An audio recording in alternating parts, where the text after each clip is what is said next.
try this again. I apologize. I was in the wrong place. Barbara, do you see me now?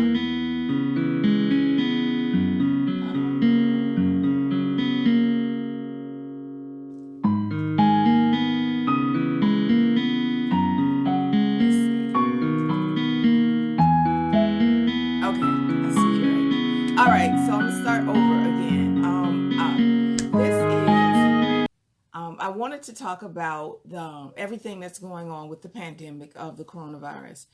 Um, Everybody is trying to find their own peace, their own space, in trying to find their comfort in everything that's going on. You're going to find some so far to the left and some so far to the right. The people that are going to dress up in the bags with everything. Hi, Barbara. Have the bags on. They got their faces covered. Then you see the people that are all the way to the right, where they're just conducting as, it's another day. Before I get started, I want to say my hair is not done. I'm starting my locks over. So everybody know that all the shops are closed. So mind your business. So me moving forward, there are times at this time, I want everybody to just find their space, whatever it is. That right there is Theotis. That's my plant, in case you're wondering. But everybody needs to find their space. Everybody needs to find whatever comfort zone, wherever space you are, whatever you need to do to get you through this. Because you need to, whatever it is, find it and just move with it. Because if you try to do what you see someone else do, or not do something and you really want to do it, it's going to cause your anxiety to spike. And you're not going to find comfort in whatever you're doing. One thing that I do want to say, and this is one of my pet peeves. So I'm just go off on one of my pet peeves for one moment right now, for right here. My hair is a mess. If I touch a cart with my hands, and I touch the same cart with my gloves, what's the difference? If I take my hands with my gloves on and eat my chips, and I take my hands with my plain hand and eat my chips, what's the difference? I think that I've seen memes and a whole list of people ridiculing people for being in public with their donning their protective gear, and they're still conducting themselves. And I'm wondering, they're finding their peace in all of this. And because they're finding their peace in all of this, we are not, we don't wear gloves every day. We don't wear masks every day. So until we get used to wearing, or if this is going to be the new normal, until we get to a place where we're wearing gloves and masks every day, we're not going to be cognizant of what we're doing with our hands, until we get to a point where we realize, okay, I got my gloves and mask on. So if you see somebody, don't take a picture of them and post it. Go tell them, say, hey, you realize you just did this, and this. They may be aware, but they may not be aware. And because I put on some gloves when everything jumped off. I was wearing gloves. And then I realized I was in Walmart. I had my gloves on, then my phone rang. I took my phone off, took my glove off. I picked up my phone. I answered my phone. Then my hand was exposed. So I'm sitting there looking at my hand, and I got a box of gloves in the garage. I'm sorry, in my car. So I'm looking at my hand going, crap. Only thing that I can do now is be mindful of where I put this hand. When I get back to the car, I have a container of wipes that I wipe my hands down. And then I thought, for my sanity, it's better for me to just not wear gloves.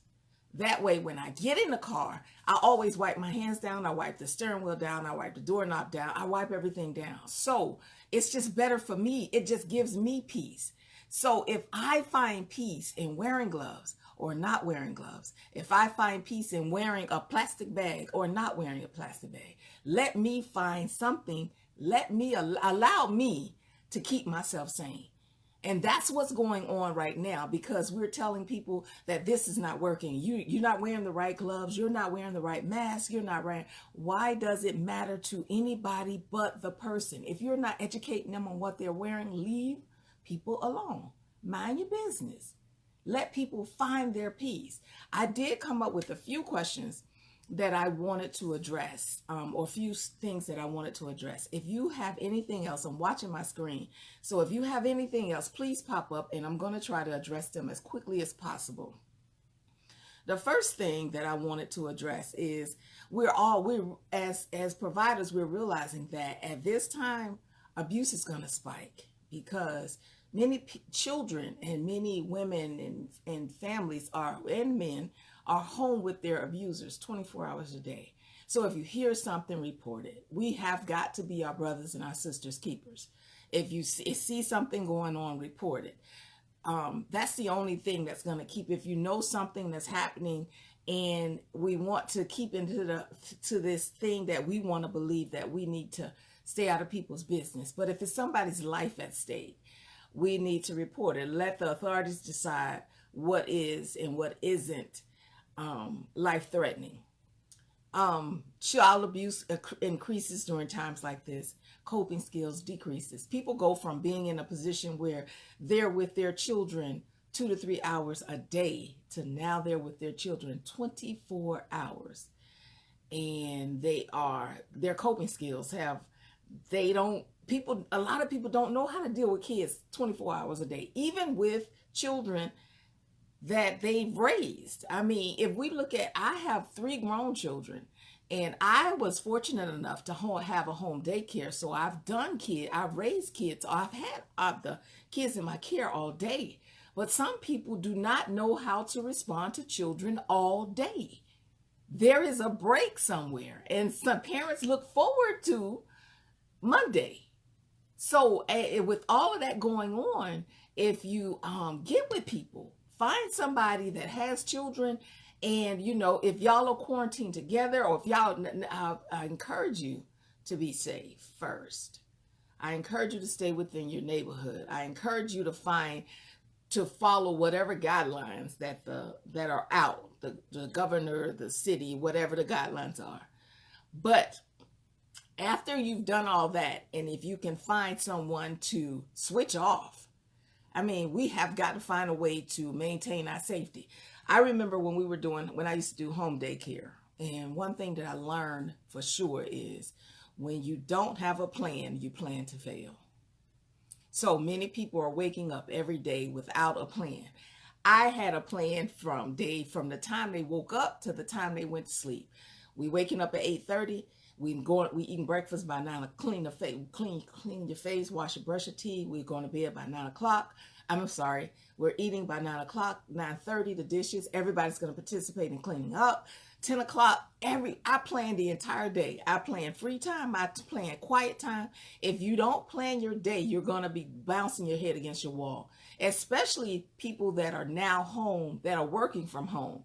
It's easy to stay focused when your boss or your supervisor is walking by. But now that you have the option to be home all day, you can get lost in cleaning up. I know I did. I had to go regroup, like Yvette.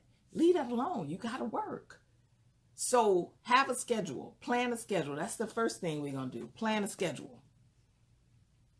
Those that have control issues are going to be having a problem with different things, being in a specific area, and the kids everywhere, the spouse everywhere, the significant other everywhere. This is the time that you're likely going to be exposed.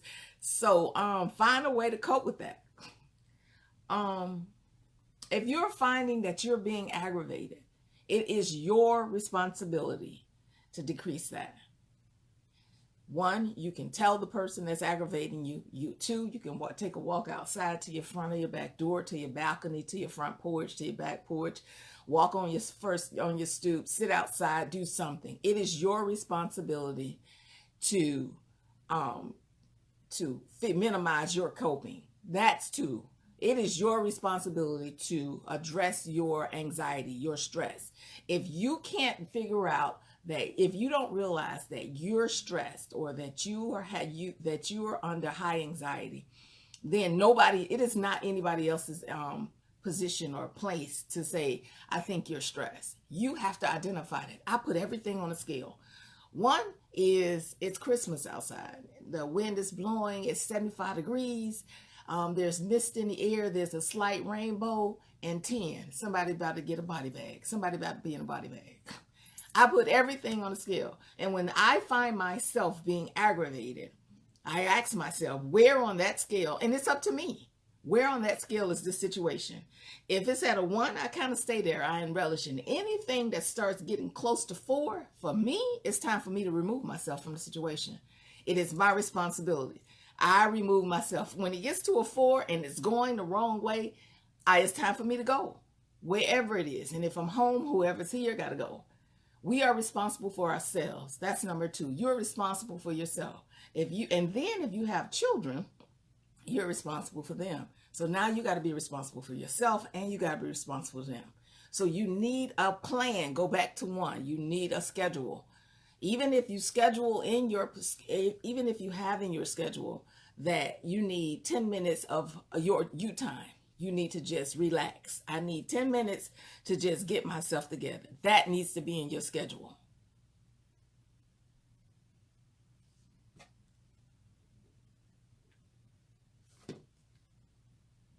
I made my screen too big. Give me a second.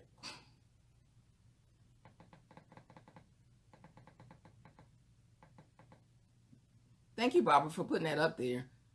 Look, and I was writing it, so I'm glad you're putting it up there. Thank you. What do single people do? Oh, I've seen quite a few people that are in their homes by themselves, and we were not built to be by ourselves. So what do? I encourage you to get on Zoom, to find some kind of platform, some kind of face-to-face, some kind of something that can be in your schedule. You need to find something to do. Get with somebody. And if you don't have somebody, find a hobby. Start knitting. I taught myself how to knit. Not during this time, but I did. I taught myself how to knit. Get with people. You have to stay connected. That's number 3. Stay connected. If you don't stay connected, you're going to go into your own mind. If you don't stay connected, things are going to start to seem as worse, really, really bad. And it can be, but we can spend all day on how horrible things are, or you can try to figure out something to do or say. Stay connected to somebody or something.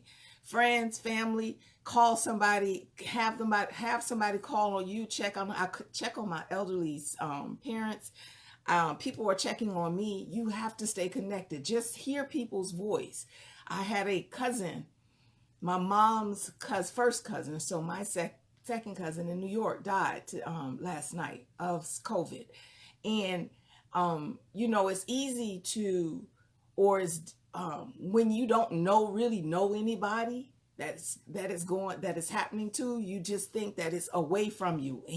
But when I got the call, or when I saw that he had passed away, it made me realize that. And I don't want to give the cliche that this thing is real, but it's real. And that's, for the lack of a better term, it is real for me. So stay connected. Connect to your friends, your family. Hear their voices. You need to stay connected. You don't want to be by yourself. Find a hobby. Do something. That's number 4. 3 is stay connected, and 4 is do something. Do not sit and vegetate all day. Do not sit and watch the news all day. Do not sit and play games all day. Change it. It reminds me of high school. Remember when we was in school and we had to change periods? I know I might be telling my age now. We changed periods every hour or 2 hours. Do something. You got to change periods. Change periods. Like from 9 o'clock to 10 o'clock, 9 o'clock to 11 o'clock, you're going to work. From 11 to 11:30, you're going to take a mental break. You're going to go to lunch. Do something. You need to change periods. Break your day up. Have a schedule, and have something to do all day. Once you put your schedule in place and you start to change periods and you get in a routine, then things become normal. It goes back to being normal. Right now, it's not normal for a lot of us. This is not normal to be home all day. It's not normal to not to be worried about what's going to happen and what's happening in the world. but you have to do something. Find a hobby and develop a hobby. Start asking people, what are they doing? Do something. Read. Everybody's starting to look at me crazy when I say that. There are some awesome books on Kindle that are free. Read. That are free. And I say Kindle because that's the platform that I use, but I'm sure there are other platforms. But read something. Change your scenery. Change the mind. If you like love stories, read a love story. If you like, there's everything, and the books are not that expensive. Read something. Do something. What do we know about the coronavirus? It has changed. I'm not going to go into the scientifics of this because that's not my field. So I encourage you to read whatever you decide to read on that, but I'm not going to go into the scientifics. We know that it's changed the way that we're making money. It can change the way that we make money in the future. It will likely change the way that we moving forward, how we move around into the world. Though it is deadly, it is not fatal, meaning that you can die from it. But at this point right now, it is no more deadly than the flu, the flu that has been exposed. Now, the thing about this is there's no vaccine from it, and it's been hit at one time. But over 60,000 people die of the flu every year, worldwide. I mean, that's a lot of people. So, but we haven't reached that. And with the numbers, we're probably going to reach that. But fear is normal. Living in fear isn't. Fear is normal. Living in fear is a choice. That's number 5.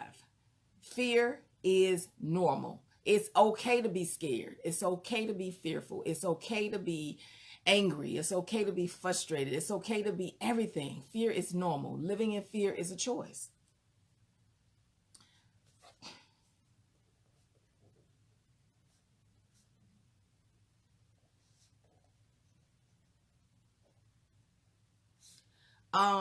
What should be done? Check on each other. I said that. Build a village. Remember how many times that we've talked about building a village. I wish I could build my own cousins and sisters and brothers. And if I could do this, because my family this and my family that, this is the time. Build a village. That's number 6. Build a village. And you can include your family. You can include whoever you want to include. Build a village.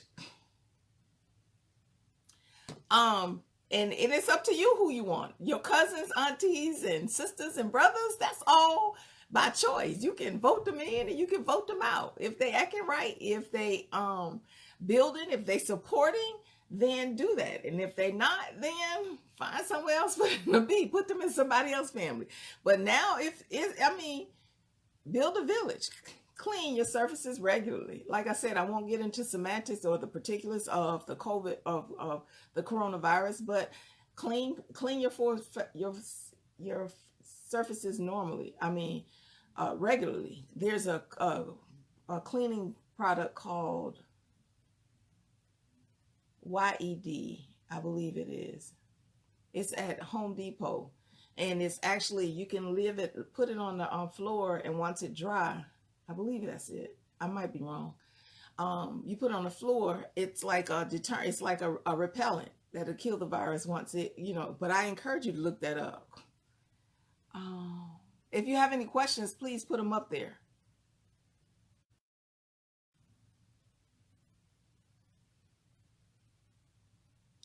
Begin looking for resources. Now, everybody's money is being affected at some way. And if this goes any longer, everybody's going to be affected in some capacity. Start looking for other ways to build resources. Start looking for public assistance. Start looking for, you know what I'm saying? Put your resources together so that wait until things go wild or things go crazy, and then you're looking for a solution or you're looking for an answer. Put your resources, get your plan in place so that when things start going, if they go crazy, and even if they don't, you'll have a plan B. One of the things that we do in counseling is when somebody comes, the first thing that we do is we develop a treatment plan. And then when they leave, we develop an exit plan. And the first thing is the exit plan is a crisis. The name of it just slipped me. It's a crisis plan. So if something happens, this is what you do first. if something happens with someone, this you do this first, and that's what we do in counseling. So number 7 is build your resources. Find your resources. Find every a resource that you can find, and you put that together so that you'll have a go-to.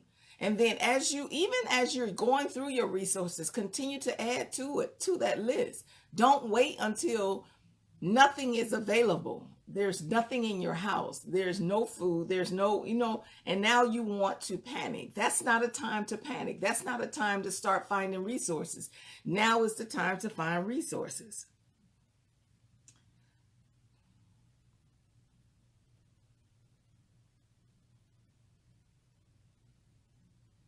If I were to give them a money tip, and I don't like giving money tips because that's not my field, but I would say this: we don't know how long this is going to last. We don't know what's going to happen tomorrow.